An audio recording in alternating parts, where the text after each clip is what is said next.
On this hill, 384 years ago today, the course of Irish history changed forever. Hello, my name is Ciara McMahon and welcome to Taking Care of Ancient Lore.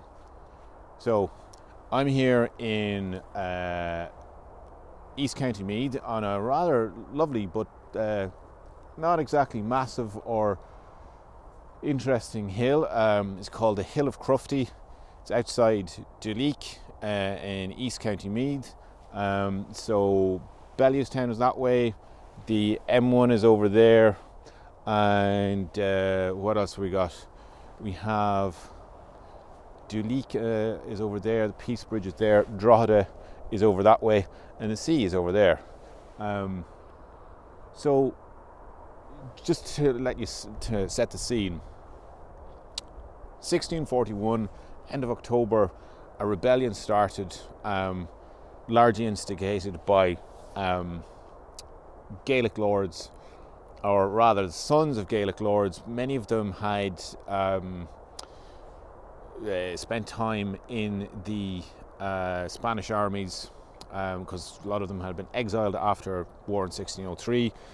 Then they grew up in Spain, other places in the continent, got military training, and then as they came of age, they came back to Ireland and to try and resettle. But they found that the English authorities, the Dublin castle authorities, were increasingly imposing more restrictions on Catholicism, and it was very difficult for these guys to find their way back into society.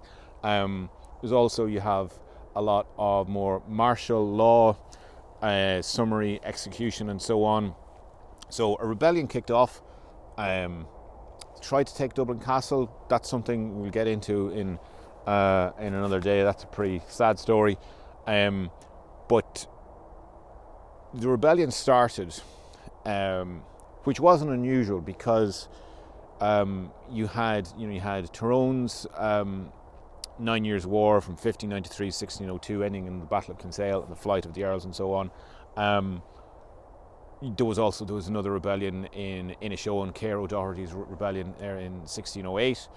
And there had been all kinds of rebellions, chiefly in Ulster throughout the 16th century. So another rebellion wasn't unusual. But the meeting that took place here on this very hill 384 years ago was quite significant because of who actually attended it. So the rebellion started. There was lots of other events going on in Britain. Basically, I think one of the main reasons why there was a rebellion is that the Scottish had a rebellion. Scottish Covenanters had a rebellion. They won terms from King Charles, and then they were happy. So I believe that the Ulster rebels thought that they would do the same. That they would have a rebellion, sue for peace, then they'd get what they wanted, which was, for a lot of things, there was martial law was one thing that they wanted the end of, but they also wanted, there was land rights and so on, but they wanted to be able to freely practice their religion and participate in society. The thing I would stress as well is that the rebels were very keen to say that they were loyal to Charles, because Charles was under pressure from a more extreme Protestant faction within his court. He was under pressure from them, so they wanted to say that they were loyal subjects, that they would defend him, because he didn't seem to. I don't think Charles was exactly pro-Catholic, but he was kind of lackadaisical about the thing. I think would be fair to say. So the rebellion kicked off, largely coming from the north, heading south.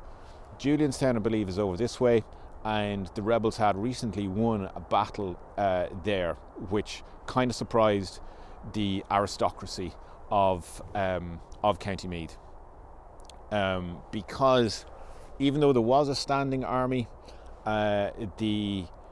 it would have been expected by the Crown authorities that in the event of some sort of rebellion or some sort of military problem, that the nobles would raise forces and put down the rebellion. And that's how things had generally happened up until now.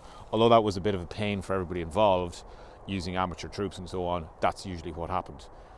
Except because of the oppression of Catholics, and there had been some pretty brutal put-downs, use of martial law and so on, the Catholic aristocracy, and these are people of Hiberno-Norman extraction. You have people like Preston, Gormanstown, Dunsany. So these are Plunkets. Then you have Fleming and Slane. You have Trimlestown, Nagle. You have these sort of names which have been in the county, which now at this stage they're still called English, but like they're Old English. They've been here for at least 500 years. They wavered.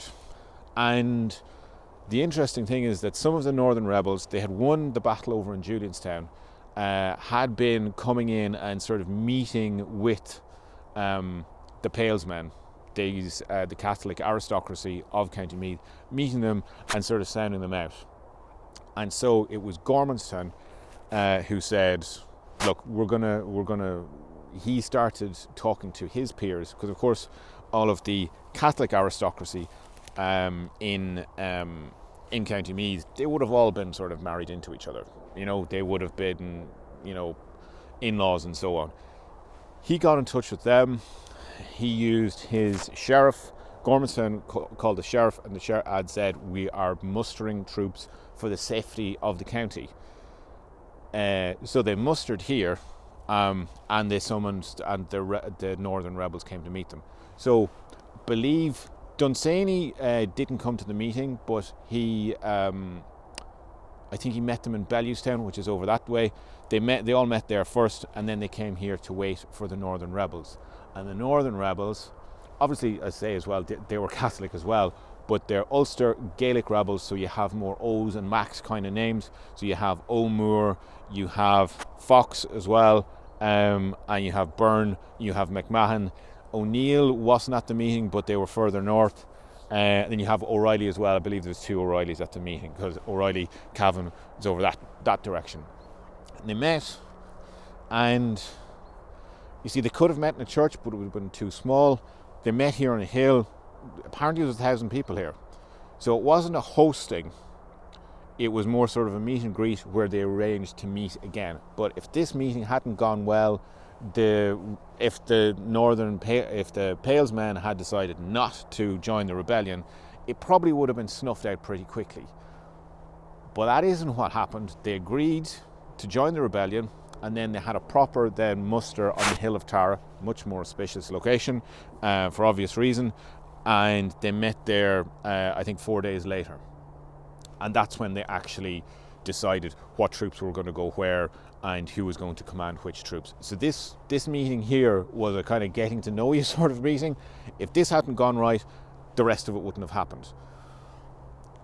Now, the reason why this is significant is because, as I've said, it had never happened before. Gaelic Irish and Old English typically had been at war for centuries. This was the first time really when they were fully on each other's side, when there was a whole load of different families together on the same side fighting English rule of Ireland, and that's what makes it hugely significant. The other thing I would say is just how they put this together is how they described it a number of years, 3 years later, when they were suing for peace. They were negotiating for peace with Ormond Ormond, who was at that time I can't remember his exact title, but he was leading the negotiations for Dublin Castle and hence the English authorities. And it said, so this is as it was now called, the Confederacy, the Catholic Confederacy of Ireland, which had their headquarters in Kilkenny. That's a whole different story. But they said, For he that is born in Ireland, though his parents and all his ancestors were aliens, i.e. foreign, so they're talking about the Normans, nay, if his parents are Indians or Turks, if converted to Christianity, is an Irishman as fully as if his ancestors were born here for thousands of years. And so this then marks the end of Gaelic Irish rebellions, and it's the beginning of Irish rebellions. It's the beginning of Irish nationhood as a nationhood which encompasses not just Gaelic Irish names with the O's and Macs, but also the Normans who had been here since the Norman invasion. And that's the beginning of the Irish national identity. And that is why this meeting here, 384 years ago today, is so significant, because this is really the birth of the Irish inclusive nationhood. Thanks, and tune in for the next one, whenever that'll be.